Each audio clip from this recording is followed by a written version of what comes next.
It always begins at the beginning. When I was little, I was always just very into creating things in my own backyard and just creating worlds for myself. And my mother actually used to work in the school system and wanted to get me into a program of some kind. So I was a dancer, and you could apply for art, dance, theater, and I happened to apply for all of them just to see what would stick. And I didn't even know what a monologue was or how to audition or anything. My mom got me a book from the library, said, pick something. I picked something. I didn't memorize it. I got on stage, didn't know anything that I was doing, just sort of stayed on stage staring into the lights like, what's happening? But when they had us do improv, something clicked. And it was like everything that I ever loved kind of came together at once. It was literature and language and play and dance and movement. And it just, something happened in that moment. It was magical. And from that moment on, I was kind of hooked, and I just loved the entire process. So from then on, as much as people would convince me, theater and acting may not, may be as lucrative as you might hope, I don't think I could ever get myself out. The worlds that you can create, the immediacy of it, the reaction from the audience is so addictive. So I can't seem to tear myself away. Hi, Tania Gonzalez, and this is for All in the Timing by David Ives, The Zephyr Theatre. And if you want to know more about this production, listen to this conversation. When did I fall in love with acting, and when did it become an obsession and an interest? It's both. I think at the same time as when I started really learning as a kid in class about telling a story and getting on stage and really like being able to kind of envelop a character and become something totally different. A lot of people think, oh, you're an actor, you must be an extrovert and you love to be, on camera and you love to be the center of attention. For me, it was quite the opposite. I don't have a great time talking to people one-on-one. It makes me very nervous. But something about being able to become someone totally different, and yet you're not really leaving yourself. What you do is you actually become one with yourself. You learn everything there is to know about yourself because you have to use every part of your experience as a human being.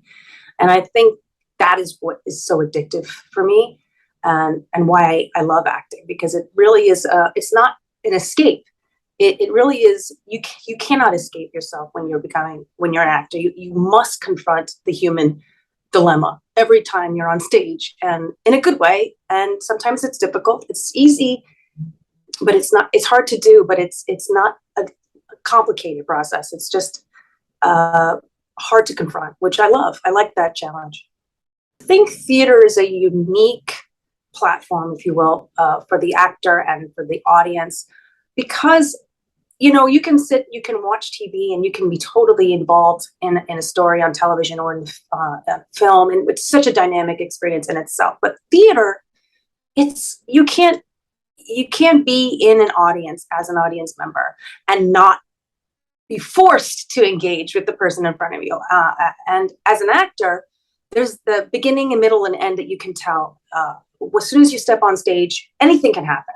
You've planned for everything, and yet you don't know what's going to happen in the next moment. You want to be prepared for everything, and yet the moment to moment of like really being in front of the person in front of you and having to have that experience with no stop and start. It's just, you go through the whole story, immerse yourself in this story and tell the story for the audience, and you take them with you and you feel that energy. It's all about that energy where, on a set, there's a lot of stop and start and look, but on stage, you're just you can create that whole world.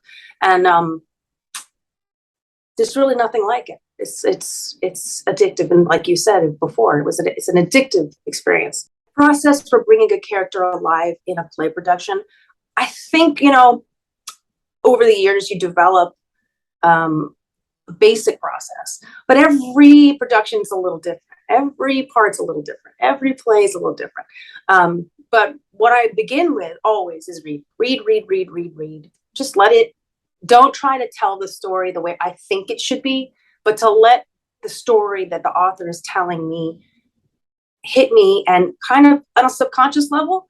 I don't need to study it so much in the beginning as much as I want to just let that story kind of infiltrate my brain, and then ask questions, and then read the words and let the dialogue tell me what's happening. And then I love the details. I love to go back and find how exactly this word or that phrase or how my partner said something to me, how that affects me. Because really it's about listening and reacting. And you have these little moments. I like to create little anchor points, I like to call it, like these parts in the play that change, denouement or, conflict, what have you, resolution. But really it's about what's happening. I, as the actor, know what's going to happen, but the character doesn't. So creating that is, I know where I'm going to end up, but how I get there is the fun of it every time. So that's usually how I go about it.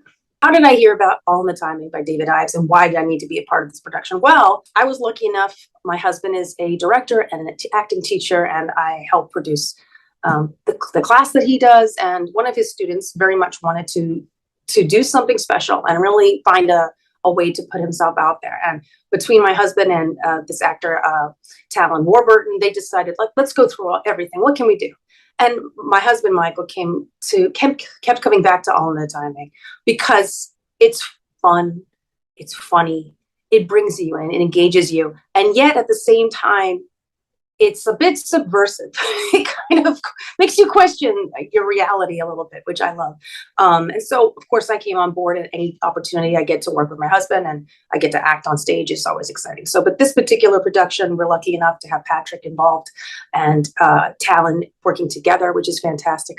But really, again, like the author is so fun and creative, and the way he uses language to really engage his audience is so exciting. So, there really was no saying no. What I love about the writing of this playwright so much is his ability to kind of it just sounds like talking. We're just talking. It's just people having a conversation. And yet he turns everything on its head. It's, he, I think, was inspired a lot by Edward Albee. And I always think back to, really, I love crazy out there stuff like Ionesco's Rhinoceros, where you're just like, what is happening? I love theater that kind of makes you go, I could go watch a movie, or I can be in this theater and I don't know what's going to happen next. And I don't know what's real and I don't know what isn't.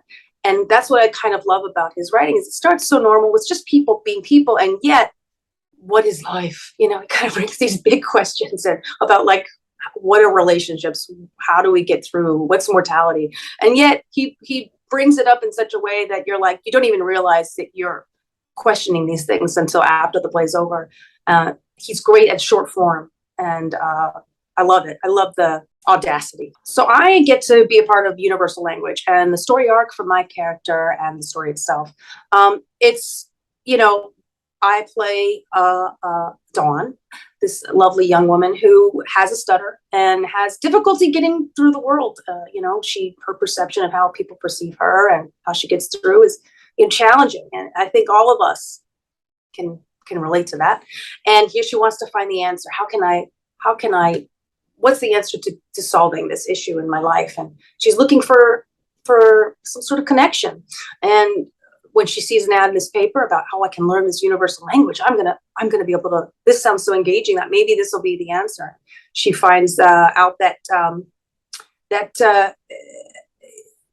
it's true, and yet it isn't. We kind of get brought in as people to wanting to find easy solutions, or what is the answer? What's gonna solve, whatever question I have about how I get through the world. And I think that the way these two characters, the other character, Dawn, who is sort of con man, if you will, but the con is real. The con artist is the greatest when the con is actually based in some truth, and we're all looking for that connection. So I think it's kind of engaging how the con becomes a twist on itself, and you realize that although it may be a con in the beginning, it actually turns out to have the most powerful connection for the two of them, because what she really wants is just to connect with somebody on the realest level and be accepted, and they find that. So the other actor I'm working with, Mark Hahn, is a student of my husband, Michael Yavnieli, who is also the director. And Mark Hahn, I got to tell you, I've worked with him on a couple things, and he's just multi-talented is one way to put it. I mean, he's a singer, he's a teacher, his voice, he's an athlete. The guy can do so many things, but what's great about him is he just makes you feel as an actor just so comfortable to be able to be in the moment with him. And he's just so much fun. And wait till you hear him sing. That's all I have to say about Mark. It's kind of amazing. And Michael, my husband, is the director. And you would wonder, like, is it easy to be directed by one's husband or wife or partner, if you will? And it's funny, that's why we're together, I think, in a lot of ways, is that creatively we can meet and we have the most fun when we can work together. And I find it so it's like the most blissful experience to be able to do this with him, because it's to be creative with somebody and to be able to meet at that level and then, you know, go about your day and do all the other things that you have to do in your life. And yet be able to meet at, always come back to the acting and to the art, and be able to really understand each other that way. It's the most fun. So we always have some, I always say yes to what he tells me to do. I don't argue too much. The theme of universal language, I think, is basically mostly about connection, about people trying to find a connection and common ground. And are we more alike than different? You know, we go through the world and basically we come up with all these challenges, and how do we get through and find this commonality? And I think it's absurd in how we get there, which is what's the common theme, I think, for all of the plays is mere mortals especially, and you know, sure thing, where people are, you know, we're just people getting along, but you're looking for some sort of bigger picture, looking for some more meaningful connection. And I think in a lot of the plays you can find there's absurdism, there's people just being people, and yet the way he is able to liven it up by questioning our reality itself is I think the main theme. What do I want people to get out of my play, Universal Language? Well, it's funny because every time I read it, I have this really emotional reaction to it. And I'm thinking about it and I'm getting emotional. And I think what it is that, especially during these crazy times that we've all been through, you wonder, can you even do a play anymore? Like, does anybody even care about anything? Like, when there's so many things going on in the world where you feel like you have no control. And I always come back to the theater and I say, here's our place to like sit together and commune and talk about the things that are hard and experience the things that are hard in a safe place where we can really challenge each other and challenge ourselves to think about how can we go about the world in a better, really, I mean, maybe it seems idealistic, but how can we be better? Like, how can we treat each other better? How can we have this catharsis, this revelation, if you will? And this particular play, in this wonderful way, kind of dilutes the human experience into just like, I just want to connect. I just want us all to be able to be together without all the awful things, And I think Dawn is really looking for that, both dogs. What am I looking for while doing the play is, telling the story, having a connection, of course you want a reaction. you want people to enjoy themselves. But mainly I just love getting into it. There's this excitement every time you start. You're like, oh, here we go. Oh, it's so much fun. It's like a roller coaster. So I think just being able to tell the story in the best possible way, to clarify, squeeze all the juice out of the lemon, if you will, every time we do it. That's what I look for. And then to sit back and hear what some of the other actors are doing and go, oh my gosh, this is really wonderful. This is great. And just laughing, just the joy of like laughing so hard at some of the things that are coming out of these, rehearsals. It's really just really great to have that, knowing that people are going to have that same experience. What I want people to get out of the entire production of All in the Timing is, number one, have fun. Come to the theater. Forget about everything else for an hour and 20 minutes and just be with us. Like, forget the rest of the world is existing and have an experience. And hopefully you will like the ride we take you on. Maybe my favorite experience is crying and laughter at the same time. And I hope we can maybe draw a little bit out of people to think about things and feel something here and there. But mostly I just want everyone to come and enjoy themselves and really just connect with us. The unique experience about this theater and why you'll enjoy this production is because it is intimate, and we won't be on your laps and we won't force you on stage, but it's definitely going to be, we're going to be right there with you, and you're going to be involved from the moment the play starts, and it's immersive in that way. So it's going to be a little different. You're not going to be you're going to be asked to engage with us, but not in a way that's like immediate, which is what's wonderful about the space. Why I think everyone should and must, they must come see this production of All the Timing by David Ives at the Zephyr Theatre is because you're going to have a great time. Honestly, it's going to be fun. I just want to see you from the wings laughing and enjoying yourselves. Honestly, you're not going to, if you don't go to theater because you're afraid you're not going to have a good time, this isn't that. This is the opposite.